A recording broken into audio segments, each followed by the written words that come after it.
अस्सलाम वालेकुम स्टूडेंट्स आज हम आज के लैब 7 में टॉपिक कवर करेंगे स्टैक का, जहां हम स्टैक ऑपरेशंस की बात करेंगे और कुछ एक्सप्रेशन कन्वर्जन की बात करेंगे इनफिक्स और पोस्टफिक्स में। इससे पहले स्टूडेंट्स हमने डबली लिंक लिस्ट और सर्कुलर लिंक लिस्ट की बात की थी।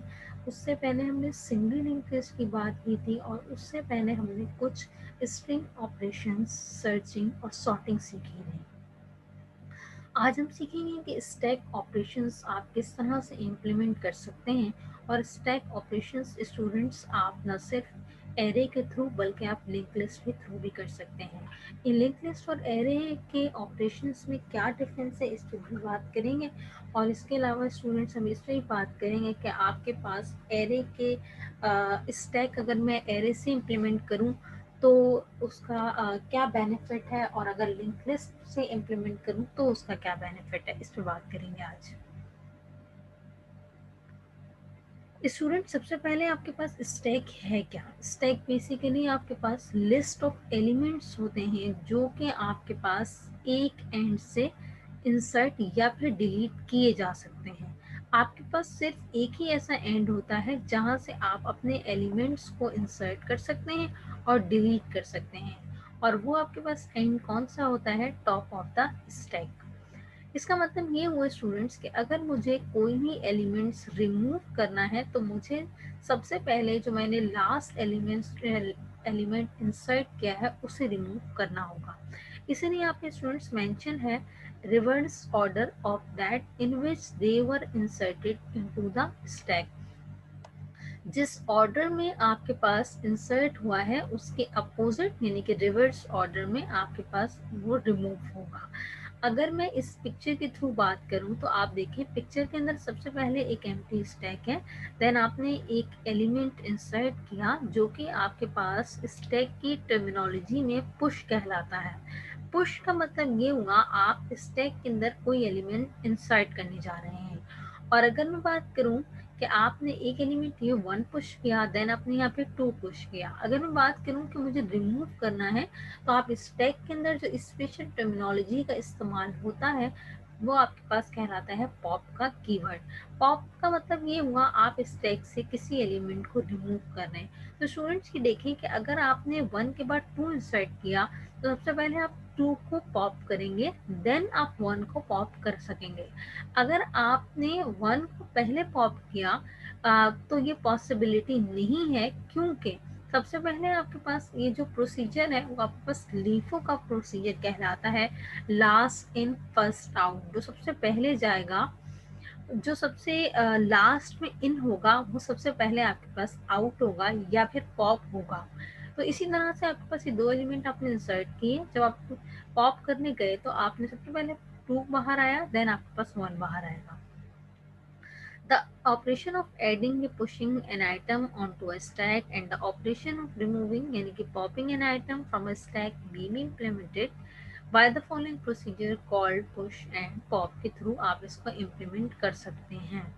ये काम कैसे होगा? अच्छा, एक और चीज़ आपको बताती चलूँ कि अगर आप पुश करने जा रहे हैं एलिमेंट को एरे के अंदर और आपने उसका साइज डिफाइन किया है फॉर एग्जांपल 5, तो आप जब 6 एलिमेंट को इंसर्ट करेंगे तो आपके पास मैसेज आएगा ओवरफ्लो का, क्योंकि आपके पास एरे के एलिमेंट्स का जो साइज है वो आपने डिफाइन किया था 5। अब अगर आप 6 एलिमेंट इंसर्ट करने जाएंगे तो आपके पास ओवरफ्लो का एरर आएगा। If not then we have the condition known as overflow. तो आप एक कंडीशन लगाएंगे कि आपके पास एलिमेंट ओवरफ्लो है। अगर आप इसी तरह से किसी एलिमेंट को रिमूव करने जाएंगे और स्टैक के अंदर वो एलिमेंट मौजूद ही नहीं है तो आपके पास एरर आएगा अंडरफ्लो का। इन दोनों की पिक्टोरियल एक्सप्लेनेशन यहाँ मौजूद है। सबसे पहले आपके पास ये जो पहली कंडीशन है, पहली पिक्चर है 1 to 5, ये आपके पास डिफाइन कर दी है ओवरफ्लो को। देन आपके पास नीचे वाली जो कंडीशन है पॉप की, रिमूव की, डिलीट की, वो आपके पास डिफाइन कर दी है अंडरफ्लो की कंडीशन को। सबसे पहले हम सीखते हैं इस एल्गोरिथम के थ्रू कि आप किस तरह से इंसर्शन कर सकते हैं या आप स्टैक के अंदर एलिमेंट को पुश कर सकते हैं। Insert element x at the top of stack. सबसे पहले आपने यहाँ पे एक फंक्शन बनाया और फंक्शन के अंदर यहाँ पे एरे स्टैक डिफाइन किया और यहाँ पे आप वो एलिमेंट डिफाइन करेंगे जिसे आपको इंसर्ट करना है। अब आपने स्टूडेंट्स यहाँ पे एक फंक्शन बनाया, फंक्शन के अंदर एक मैसेज है stack is full overflow condition. तो चलें देखते हैं कि इस फ्लो का फंक्शन करता क्या है। इस फुल का फंक्शन आपके पास किस तरह से काम करता है इस पर बात करेंगे।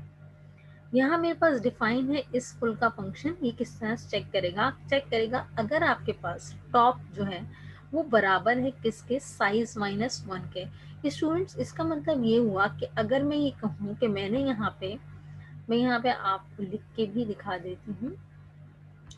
फॉर एग्जाम्पल स्टूडेंट्स मैंने कहा कि मेरे पास जो टॉप है वो आपके पास है 5, राइट, और मैंने जो साइज डिफाइन किया है वो है मेरे पास 6। स्टूडेंट्स देखें, अगर मैंने यहाँ पे साइज डिफाइन किया है 6, इसका मतलब ये हुआ कि मेरे पास जो एरे के एलिमेंट्स होंगे वो आपके पास 0 से 5 तक होंगे। इसका मतलब 6 एलिमेंट होगा। तो चेक करें आपके पास अगर टॉप बराबर है साइज माइनस वन के। साइज माइनस वन का मतलब ये हुआ कि अगर मेरे पास टॉप है 5 और साइज है 6, 6 माइनस वन 5, इसका मतलब ये दोनों बराबर हो गए।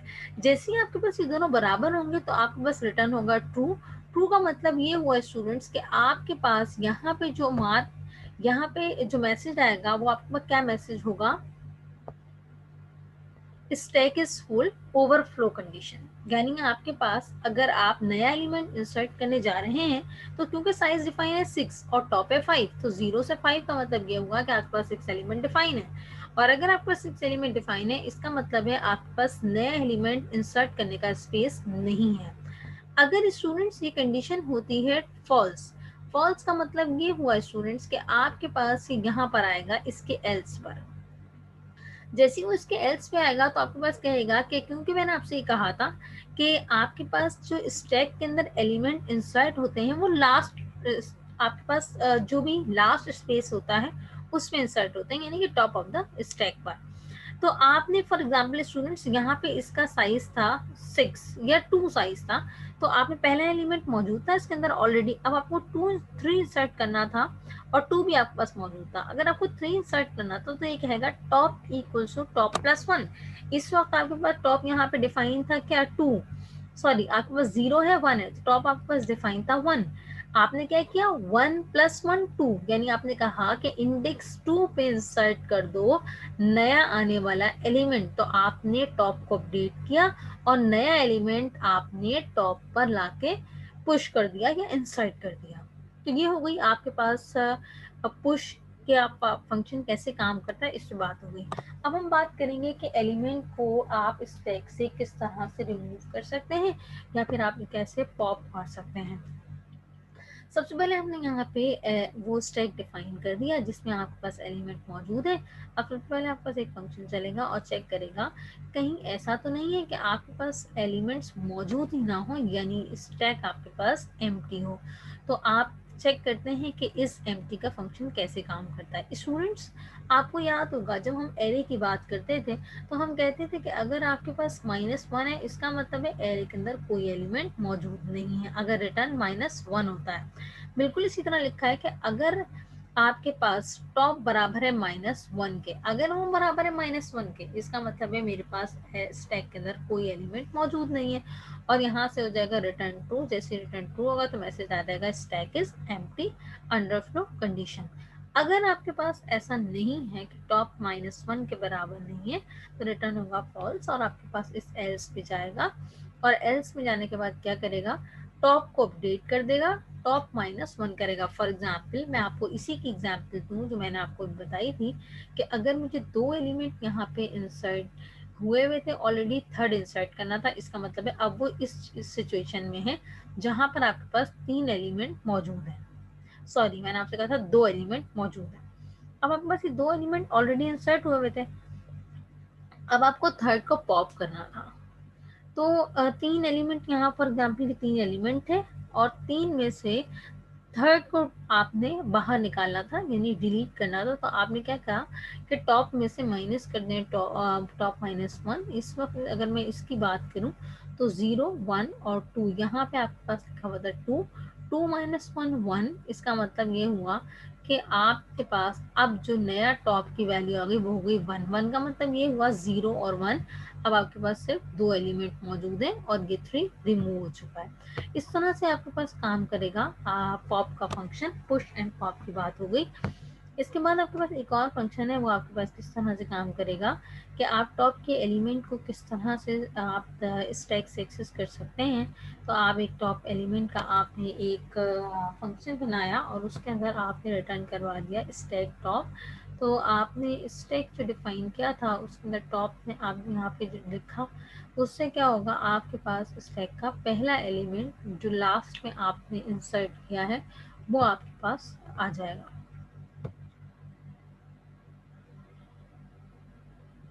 देन स्टूडेंट्स आपके पास यहाँ पे है स्टैक ऑपरेशंस यूजिंग एरे। आप एरे को इस्तेमाल करके किस तरह से स्टैक के ऑपरेशन को परफॉर्म कर सकते हैं। तो आप सबसे पहले इंक्लूड करेंगे तमाम हेडर फाइल जो कि आपके प्रोग्राम में इस्तेमाल होंगी। उसके बाद आप साइज डिफाइन करेंगे जो कि स्पेसिफिक वैल्यू होगी। फॉर एग्जाम्पल मैंने यहाँ पे साइज डिफाइन किया था 6। फिर आप डिक्लेयर करेंगे तमाम फंक्शंस जो कि आपके स्टैक के अंदर इम्प्लीमेंट करने हैं। देन आप 1 डायमेंशनल एरे बनाएंगे जिसका फिक्स साइज होगा। फिर आप डिफाइन करेंगे टॉप और इसको इनिशियलाइज करेंगे -1 से।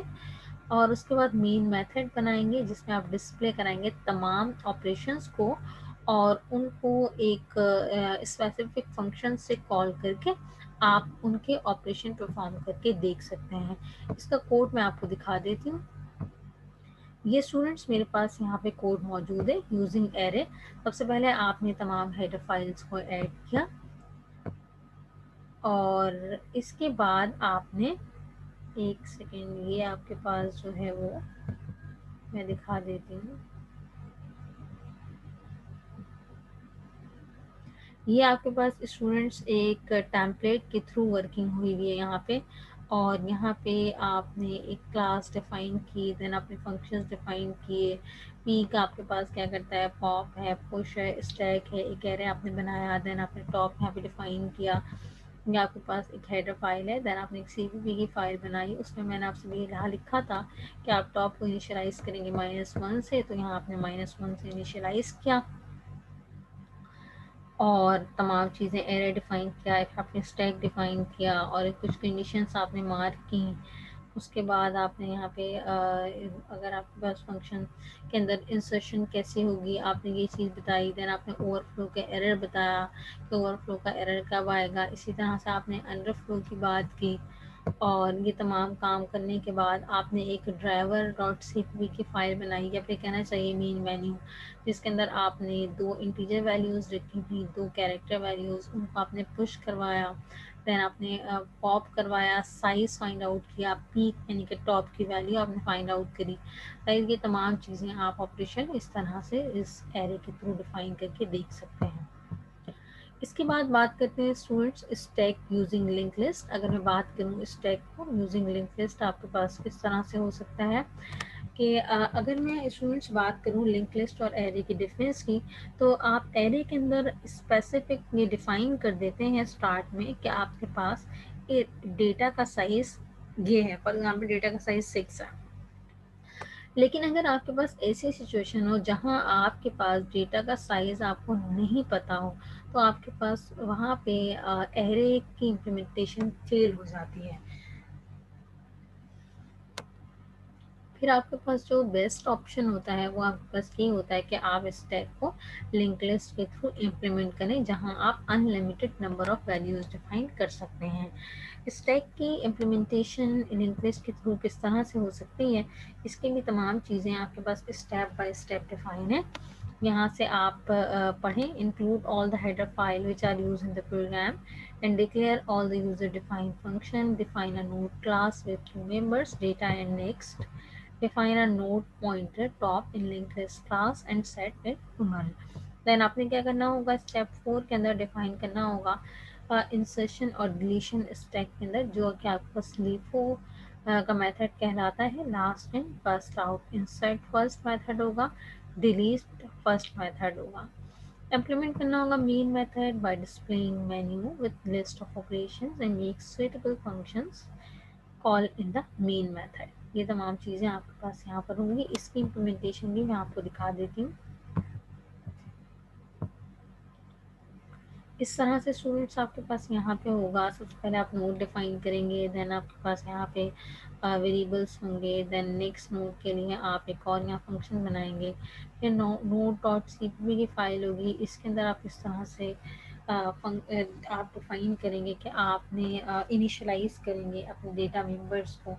तो आपके डेटा मेंबर्स ऊपर डिफाइन है। देन आपकी हेडर नोड होगी या हेड नोड होगी आपके पास, जो कि टॉप ऑफ द स्टैक कहलाएगी। देन आपने उसको भी इनिशियलाइज कर लिया। उसके बाद आपने स्टैक डॉट एच की फाइल बनाई जहाँ पे आपने तमाम फंक्शंस को डिक्लेयर किया। डिक्लेयर करने के बाद अपने स्टैक डॉट सीपीपी की फाइल बनाई और उन तमाम फंक्शंस को इम्प्लीमेंट किया, क्रिएट किया अपने स्टैक को। देन आपने पॉप का फंक्शन उसी से आपने उस पर पॉप का फंक्शन अप्लाई किया। इसी तरह से आपने पीक का फंक्शन अप्लाई किया। देन आपने गेट काउंट का काम किया कि काउंटिंग कैसे होगी। देन आपने ड्राइवर डॉट सीपीपी की फाइल बनाई जहां आपने 3 एलिमेंट इंसर्ट किए। इंसर्ट करने के बाद सबसे पहले आपने प्रिंट किया पहला एलिमेंट, फिर आपने काउंटिंग करी कि आपके पास कितने एलिमेंट हैं। फिर आपने तीनों एलिमेंट्स को यहाँ पे पुश पॉप कर दिया, यानी कि रिमूव कर दिया, और आखिर में स्टैक को ही पॉप कर दिया।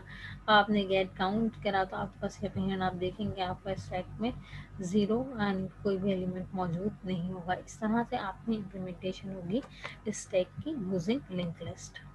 इसके बाद स्टूडेंट्स हम बात करते हैं एक्सप्रेशन कन्वर्जन की, जिसके अंदर हम इनफिक्स और पोस्ट फिक्स एक्सप्रेशन की बात करेंगे। इनफिक्स आपके पास क्या होता है student, the expression of the form A आपके पास एक ऑपरेंड है, बीच में आपके पास एक ऑपरेटर मौजूद है, और बी आपके पास दूसरा ऑपरेंड है। When an operator is in between every pair of operand. Infix आपके पास ऐसा ऑपरेशन कहलाता है जिसमें आपके पास ऑपरेटर सेंटर में होता है और ऑपरेंड आपके पास राइट और लेफ्ट में मौजूद होते हैं। पोस्टफिक्स आपके पास क्या कहलाता है, पोस्टफिक्स में आपके पास ऑपरेंड एक साइड पर होते हैं और दूसरी साइड पे आपके पास ऑपरेटर होता है। When an operator is follow for every pair of operand. अगर आपका कोई ऑपरेटर किसी पेयर ऑफ ऑपरेंड को फॉलो करे तो आपके पास ये पोस्टफिक्स कहलाता है। इसके बाद स्टेप बाय स्टेप मौजूद है कि आप इनफिक्स से पोस्टफिक्स में कैसे लेके जा सकते हैं। The compiler scan the expression either from left to right or from right to left. Right to left भी हो सकता है, लेफ्ट टू राइट भी हो सकता है। ये आपके ऊपर डिपेंड करता है कि आपका जिस ऑपरेटर को आप उसको फॉलो कर रहे हैं उस ऑपरेटर के थ्रू काम होगा। The compiler first scan the expression to evaluate the expression b multiply by c, then again scan the expression to add a to it. सबसे पहले वो क्या करेगा कि a को b को c से मल्टीप्लाई करेगा। अगर बात हो रही है यहाँ पे लेफ्ट टू राइट की, सबसे पहले बी को सी से मल्टीप्लाई करेगा। मल्टीप्लाई करने के बाद बी को ए में ऐड करेगा और जो रिजल्ट आएगा वो डी में ऐड होगा। The repeated scanning makes it very difficult inefficient. It is better to convert the expression to postfix or prefix before evaluation. ये एक मुश्किल प्रोसीजर है, इससे बेहतर है कि आप इसको किसी एक्सप्रेशन में कन्वर्ट करें और उसके बाद इसके लिए ये आसान होगा कि ये आपके पास कौन सा ऑपरेशन पहले परफॉर्म करेगा। जो भी आपके पास दो ऑपरेंड के बाद ऑपरेटर लगा हुआ होगा वो उसके बाद पहले होगा।